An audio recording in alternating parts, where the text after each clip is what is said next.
Alright, so I'm going to go ahead and just make a quick video on how to clean your brand new, or maybe 229 you've had it for a while and you just took it to somebody else to get it cleaned, or you didn't even know you had to clean it.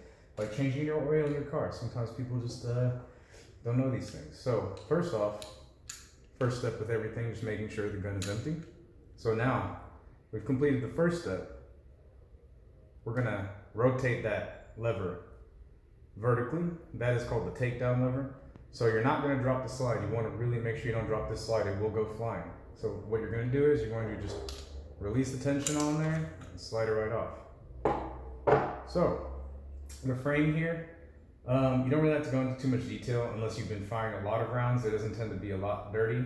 But what you will see is points that make contact where there's some wear, whether it's in the rail, this block here. You see a little bit of the wear marks where the takedown lever is. So basically, I would just clean up this area. If you see a lot of dirt, you got this little extension of the feed ramp. You see where the bullets are hitting it. The copper is wearing off on there. You can just give all that a little bit of a wipe down. There's nothing really too crazy here. Just put a little drop of oil on all those contact points. Make sure everything's moving freely, like your slide release. Then really all you're gonna do is just, I wouldn't even say put oil on the rails here because I'm gonna focus on that on the slide. So I'll just set that off to the side. Now here is the most important part. As you can see, I've put quite a bit of rounds through this, giving you a bit of a cheat code if you haven't quite worn yours in yet. You can kind of see where you can expect to see some of these contact points. So I'll just kind of give you a little bit of angles here. But in order to take this apart just for cleaning, you've got this non-captured recoil guide rod and spring. So what you can do is you can just put your thumb over the edge here, take the tension off of there, and release it slowly. Be very careful with that. It will go flying and it will break something. It is quite heavy, as you just heard when it fell over. So with that, it doesn't really matter too much. You just give the rod a wipe down and then just put like a couple drops of oil on there. You can just rub it all over. So then you can take the barrel here. As you can see, there's a little bit of wear marks on the side, a little bit on the top, on the side, where it's making contact with the slide here. And then down here at the bottom where everything's locking up with the block here on the frame and the takedown lever. So would just give this a quick wipe down. I would put just a little bit of lubricant on those contact points. You can see on mine, or you'll start to see on yours eventually. I don't go too crazy with cleaning out the bore. I don't ever see my bore get any ridiculously dirty anyway. I just go through a couple times with a dry copper or brass brush, and then I'll just blow out any of the excess dirt. I don't want to put oil personally, even a thin bit, because if I'm carrying it a lot or it's stored a lot, that oil will start to bring dust into the bore, and I just don't like to have stuff like that collecting. So of course you'll just wipe that down, give it a tiny bit of lubricant. Remember, little goes a long way. You can check out the slide here. You can see all these contact points.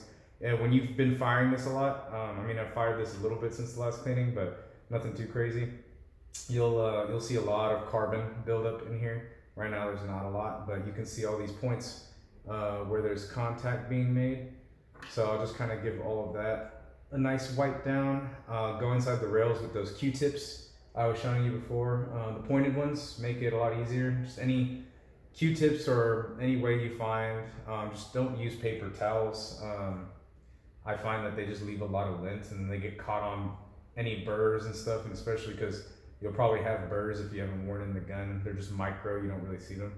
So I'll just kind of go in there, I'll wipe everything down, I'll go through the Q-tip, clean the rails out, and then I'll just put about a drop of lubricant on each of these areas where you see the contact.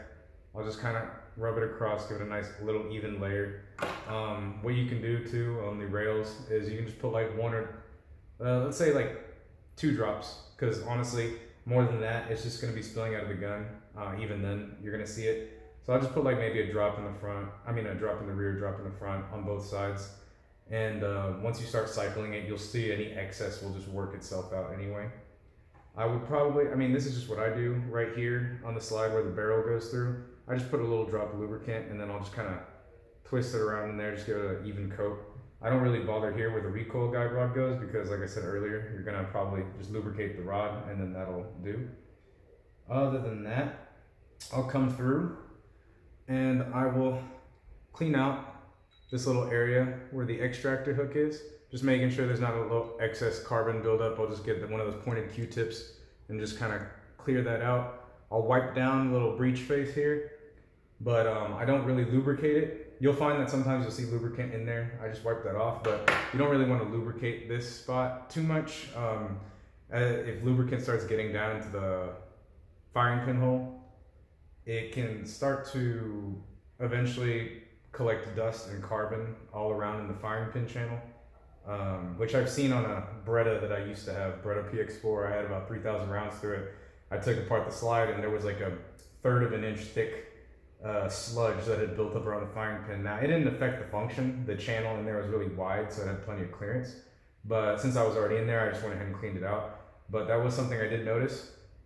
And maybe if you'll never have time to do that, you just want to avoid that buildup as much as possible. Other than that, just in the rear of the firing pin here, I would just give that a wipe out. I wouldn't really lubricate anything. It's just going to collect dust if you're carrying it, or if it's sitting out in the open a lot. If there's any lubricant back here, it'll just collect dust, and you really don't want dust where your hammer is supposed to not be cushioned when it's slamming that. Other than that, I'll kind of just wipe around the little firing pin block channel here if I see a lot of dirt. I don't really notice anything hanging up there, but I just like to keep that as clean as possible. Other than that, nothing really too fancy. You don't have to do anything to the outside of it, especially with this Legion coating. I know I would see a lot of people complaining about the coating wearing easily, but I've actually had this gun for a little over 2 years now. I fired almost 2,000 rounds through it, somewhere around there, like 1,600, 2,000 rounds through it, and I literally don't see anything wearing except for the bottom of the rails here, where it's making contact with the frame. And I believe that is it, yeah. So just a quick putting it back together. Of course, you'll take your barrel. We'll go in muzzle first. It'll slide through the front. You pop it back. You'll notice that locks into place as it should be. Shouldn't move. You'll take your recoil guide rod and spring. You'll just slip it in through this hole here. Now, when you're putting this back, you can do it the same way as before. You can get the end of your thumb here, get some leverage. And if you really want to be careful, you can just put your fingers to the side, make sure it doesn't go off, but it's really not that bad. You can just kind of get it there, and it should lock onto that first step.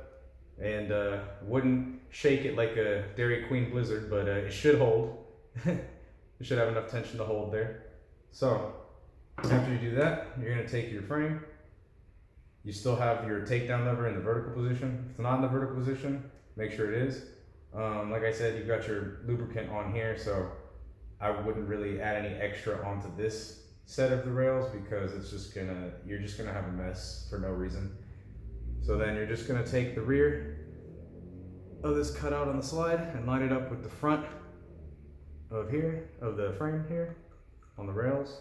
You just slip it right in there. And then at this point, you're gonna pull it back and lock the slide back like you normally would. So now it should be locked back. And once you've done that, you're gonna flip that takedown lever back and everything should hold. I always do a function test, just making sure, okay. Still resets. All right, I usually do it 3 times. I'm just doing it 2 for the sake of this video. Aside from that, I'll also make sure my decocker is still working. I have a double action, single action. If you have a single action, make sure your safety is still working. And then I will also test the double action. And everything seems to be in working order. So yeah, that's how you'll just take care of your SIG P229 handgun. That should correlate with the P226 as well. Like I said, this is the double action, single action model. I believe both of those guns. I know this one for sure has a single action only. Only thing that's really going to change is that you're going to have a safety here and that this decocker won't exist. And of course you won't have a double action to test because it doesn't have one. So thanks for watching this video. Hope that helped out anybody who just needed to know. I can go into depth on the breakdown. I just really don't feel it's necessary for most things unless you're making any modifications. So I have done modifications to the hammer spring and sear spring, but other than that, changing out triggers and all that other stuff, this already came with the Gray Guns trigger in it. I like the trigger. I wish it didn't have as much slop, but it's still very smooth.